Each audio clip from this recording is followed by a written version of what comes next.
early childhood education, the time from birth to kindergarten when our youngest learners develop critical social and emotional skills, lays the groundwork for lifelong learning and well-being. There are things that develop in children very early on that you cannot catch up with later. When we talk about cradle to career opportunities, early childhood has to be included in that continuum of care and development of humans. 1, 2, 3, woo! Right up! Despite the clear evidence supporting this, the significant long-term benefits of early childhood education, education for our region's earliest learners has had long-standing issues of inequities. Look at my pine cone tree. For parents, access to affordable and quality early childhood programs are few and far between. For educators, well-paid and well-respected teaching positions are just as rare. Teachers are not making, early childhood is not making $2,000 a month, which is sad.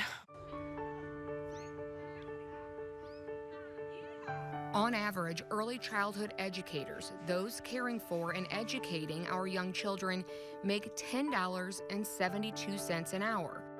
Parents can't afford to pay more, and teachers can't afford what they make now. My teachers work really hard. They work harder than anybody I know. And when you think about what we pay them compared to what some of the school districts pays or some of the other, programs pays, you think about the benefits that we try to offer. We're doing a lot. 0 to 5 is where 90% of the children's brain develops. So that's where the investment really needs to be. In the United States, preschool is not as valued as or invested in as part of public education. In fact, in Missouri, school districts are only mandated by law to offer and fund half-day kindergarten. Even then, kindergarten is a choice. Pre-kindergarten programs and child care providers are private businesses or nonprofits. They're funded by tuition paid by families or subsidized by funds raised by the schools. According to the Federal Reserve Bank of St. Louis, the city of St. Louis has just over 22,000 kids under the age of 6. There are less than 12,000 spots in approved centers, at-home daycares, Head Start programs, and preschools in the city, resulting in a service gap of 47%. And we welcome you to Donnybrook Next Up, a very special program tonight because we're going to be talking about early childhood education. This is something that impacts every single person watching. It impacts every family, and it certainly impacts the region. Bill McClellan and I are proud to welcome to the program Will Pinkney. He is director of the Mayor's Office of Children, Youth, and Families in the city of St. Louis. Welcome, Will. Thank you so much. And Dr. Crystal Hunter, Director of Early Learning at the Normandy Early Learning Center. Again, we thank you both. There's a real sense of urgency in terms of addressing any kind of kink in the system, anything that isn't being addressed as it should be, according to the experts like you. When it comes to early childhood 0 to 5, how important is that? Well, as was stated in the opening, 90% of your brain is developed during those first 5 years. By age 3, 80% of your brain is solidified. You will continue to grow and change, but that core basis is already in place by that age of 5. So the experiences that young children have growing up and the education that they are exposed to, the relationships they build with other children and other adults will shape them for the rest of their lives. We learn at a very young age how to share, how to work with someone else, how to work as part of a team, and those skills are valuable all the way through your adulthood. Can you connect any of the societal troubles that we're experiencing today to early childhood education? I think anybody who has seen a toddler in the middle of a very big tantrum can relate to some of the tantrums that we might see on the internet with adults at different times. I often look at those and go, yep, there's somebody at a very young age who didn't have anyone around them putting those boundaries and structures in place for them. And now as adults, when that has to be in order to be safe and a productive member of our society, it's very hard for them to work within that structure and receive that feedback. That social emotional learning at a young age is so critical so that adults can be part of our society and add to for the benefit of everybody else. And as a former New York City police officer, could you address the importance of early childhood education and the connection to some of the things that we're dealing with today as a society? Yeah, I mean, the social emotional part is where I would start, right? This is where we learn how to regulate ourselves, self-regulate ourselves, deal with our emotions, think about problem solving. And we also help to cultivate those innate skills and abilities that children have, leadership abilities and things like that. I also think about trauma, right? As we think about social emotional learning and the brain development, we think about those relationships, people that children are exposed to. So now, as we're thinking about that, what does that mean for how a child then learns how to deal with challenges that they face, how they deal with trauma, right? Or don't deal with trauma, where learning happens and how it happens will dictate how that child rebounds from being in an environment where they may be exposed to a lot of violence or exposed to domestic violence or the things that happened and have been exacerbated by the pandemic. So, you know, as we think about that and think about the challenges that many young people have in the country today, where they come in contact with law enforcement, where we think about delinquency issues, you know, that all goes right back to early childhood in those first 5 years. And those first 3 years, 80% of your brain development. So we need to think about that if we want to think about how we deal with the challenges of violence and poverty. You know, it seems like we've been aware of the importance of little children's development for a long time, and we had Head Start. And his Head Start worked, and here we have a city program, and you're in the county. I mean, how are we working together on any of this? And is the Head Start a federal program? That's what I thought. Yeah, Head Start is a federal program, and it's nationwide, and we have Head Start programs in just about every area of America, and they continue to do critical work. In our specific area in the state of Missouri, the governor just put into place the Office of Early Childhood, and that is exactly what it's designed to do, to bring all those entities that have been operating separately under one umbrella, because we need to be able to talk to each other. Head Start needs to be able to talk to the school systems.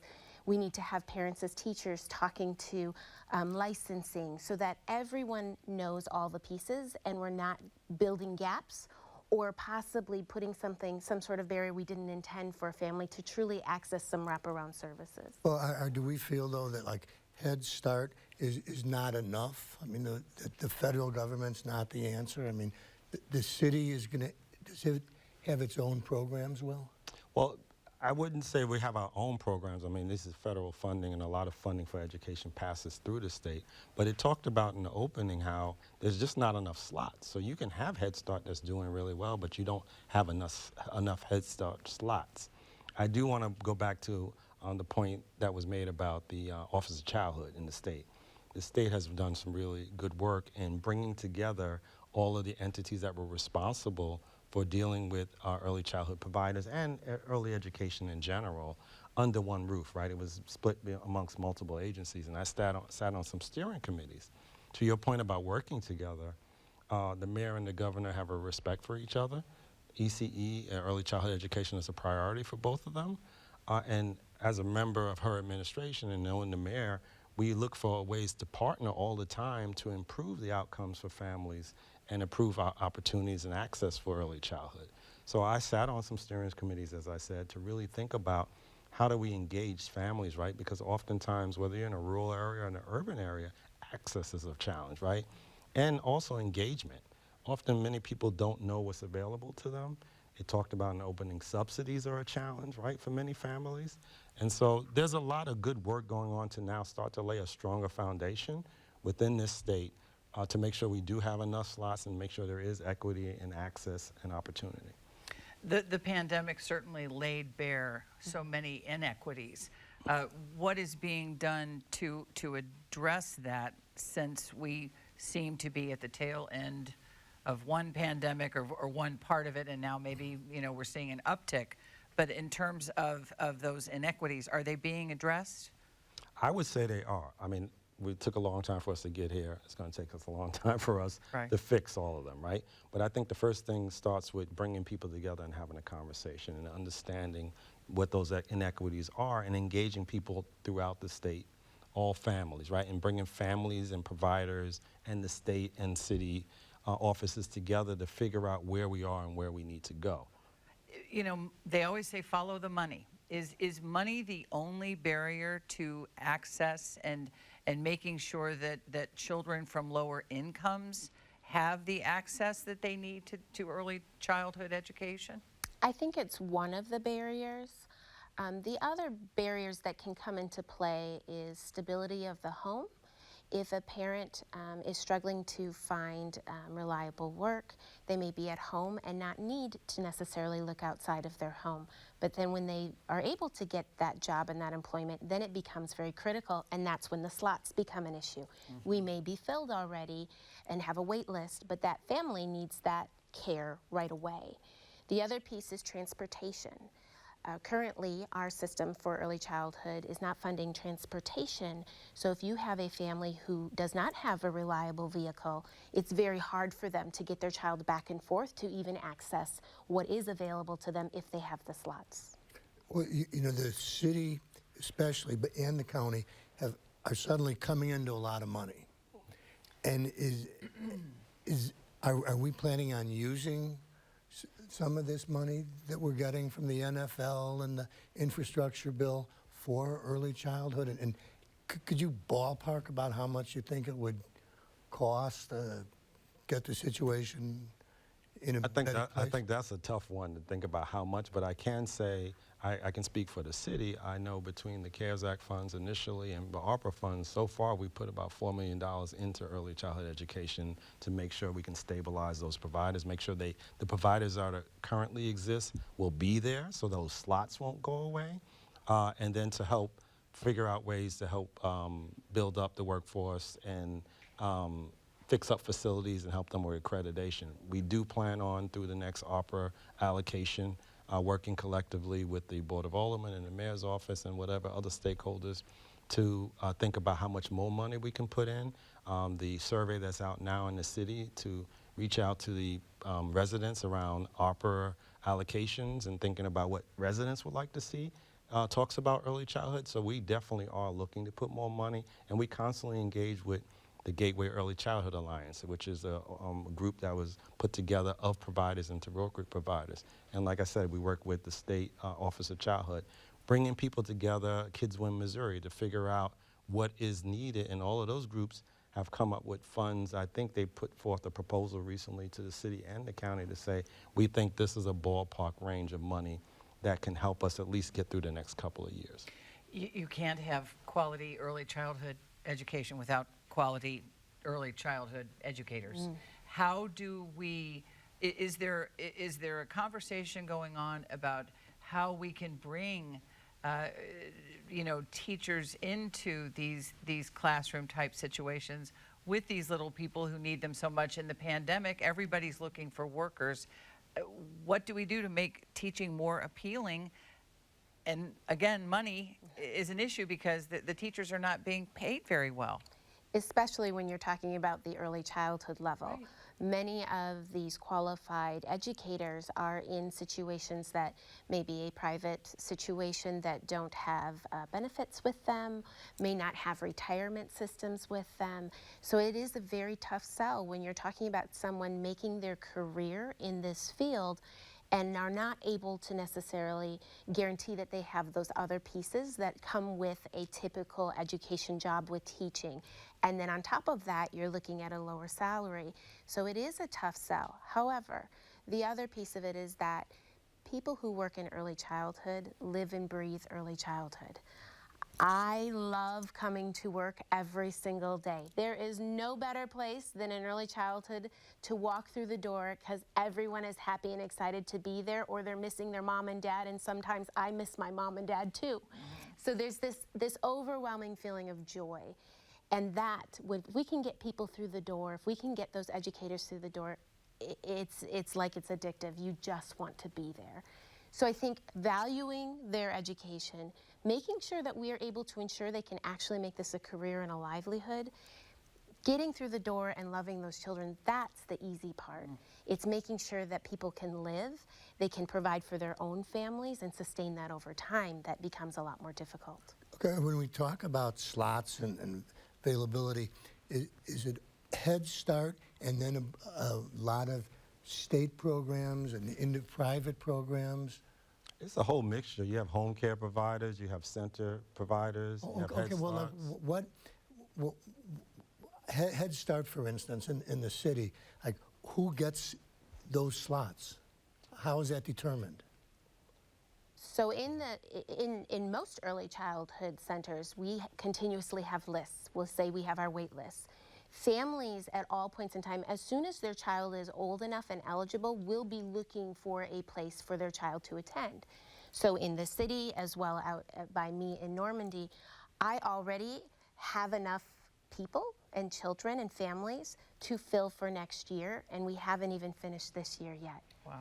The need and to be able to access that is across the board. So it's more about getting on the list than whether or not you have a Head Start slot versus a slot in a public school system. We partner with them. St. Louis Public has slots that are Head Start in their schools. So it just depends on what the makeup is. The ultimate goal is to provide as many slots as we possibly can with qualified educators. Whatever that looks like, we'll make whatever partnerships we need to do in order to make that happen and make sure that we're able to fund it well. How has the pandemic affected kindergarten readiness? How have some of these inequities and quality early childhood care access? How is that affecting kindergarten readiness in this area and even in the state, I bet, in a broader sense? Absolutely. I think one of the most telling pieces, I was in a classroom one day and I was talking with some little ones and I mentioned something about going to the grocery store and sitting in the cart, and they looked at me and I was like, wow, you would have been 1 or 2 when the pandemic started. You're now 3. How much experience have you had actually going to a grocery store? Very minimal. So even their background knowledge at this point is limited based off of what happened during the pandemic. How many parks were they able to go play with? They were with family. How many children did they come in contact outside of their intimate family at that point? Now we're putting them in a classroom with a new teacher, a brand new adult, in a completely different role and setting environment, plus all of these other little people and humans that I need to figure out where I fit. So we are seeing that. I would say from a social emotional standpoint, we're seeing that more than even like a beginning academic level, because to be around other people, to be around other humans and making those relationships, that is what early childhood starts with. That is the piece that we offer, the first steps outside of that home. We can catch up on the ABCs and 1, 2, 3s. We can do that. But that social piece of it, we are definitely seeing a huge impact. And if we think about it from an equity standpoint, how many kids, due to their parents losing their job or other issues related to the pandemic, aren't even in school anymore, right? That we sort of lost track of for many reasons, right? Or how many were transient and moved to other places? How many families didn't have that ability to do the virtual learning, and so they wind up doing homeschooling, or were concerned about mask wearing and all, so you have a lot of issues that kids just were pulled out of the school environment that leads to those interpersonal skills and that social emotional piece that affect kindergarten readiness. And now we're all trying to allocate kids and families that may have been lost, but also just kids that may have just been out of school for a period of time, trying to catch back up. And that's tough, right? It also lends to how much work is being done in the summer now, right? That summer learning loss work that is really being pushed by all educators across the country, is being funded through ARPA funds. Those things are all important.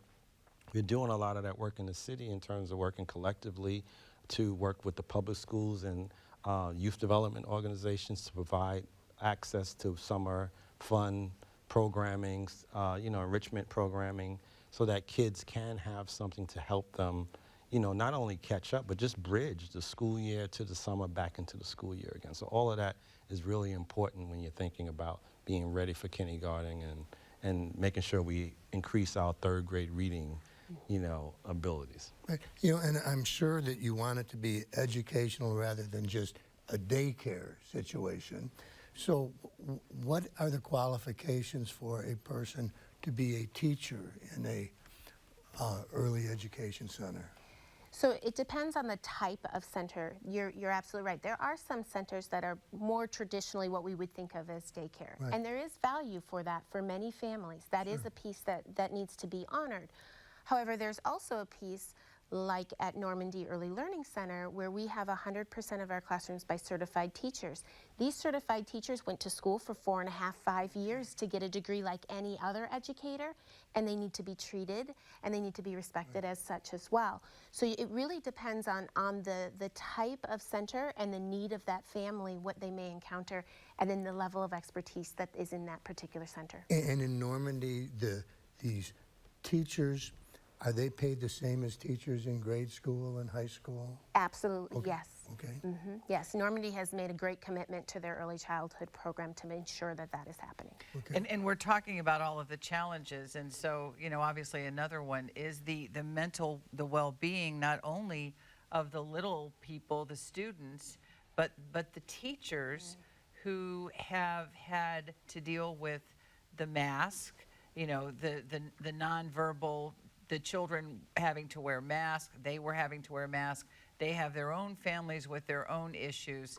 So really you're kind of riding herd over what could be a perfect storm at a very critical point.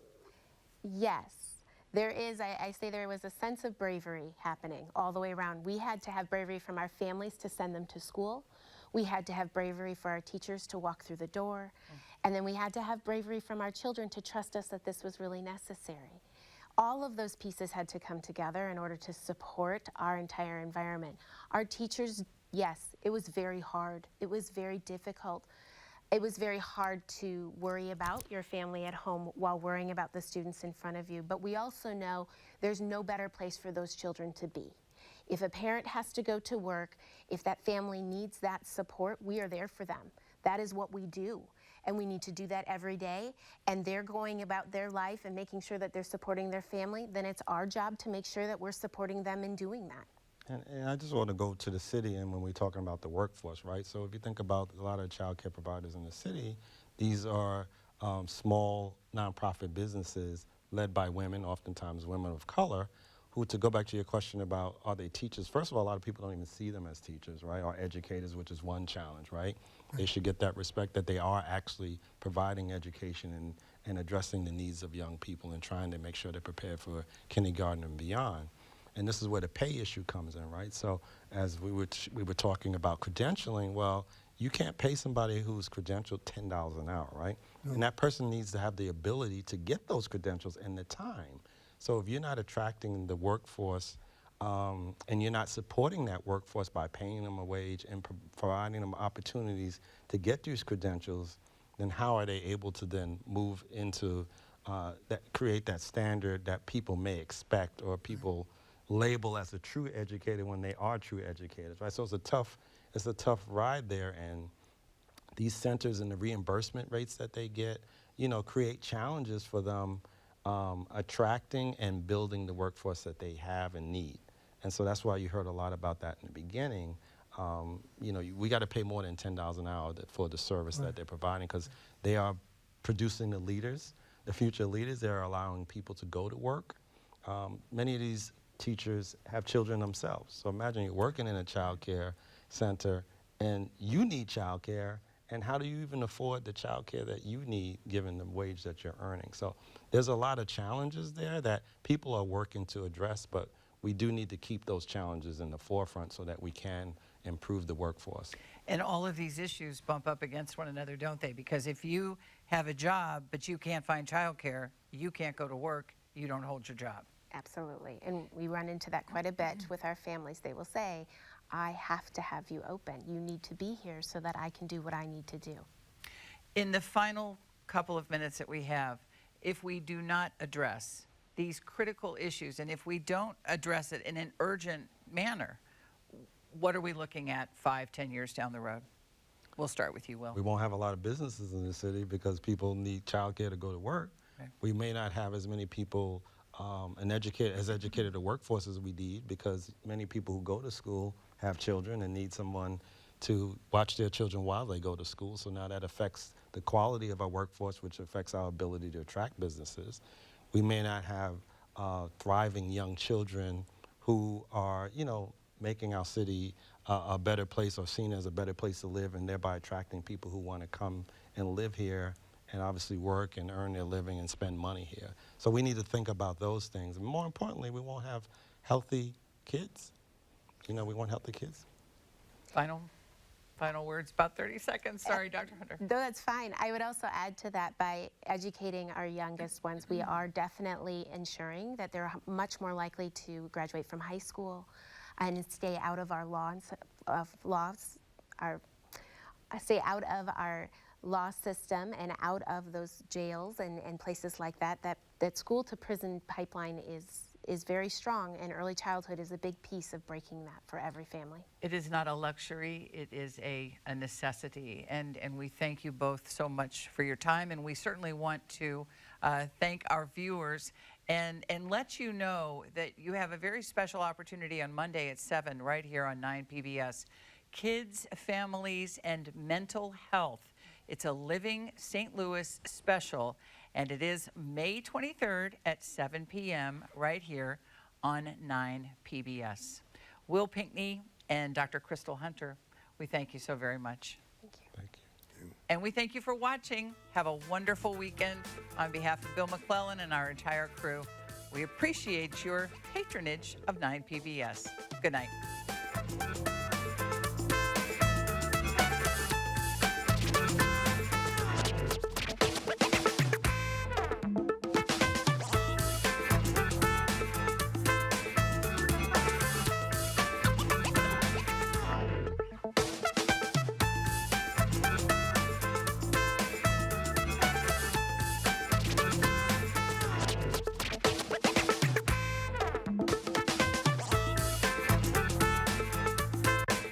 Donnybrook is made possible by the support of the Betsy and Thomas Patterson Foundation and the members of 9 PBS.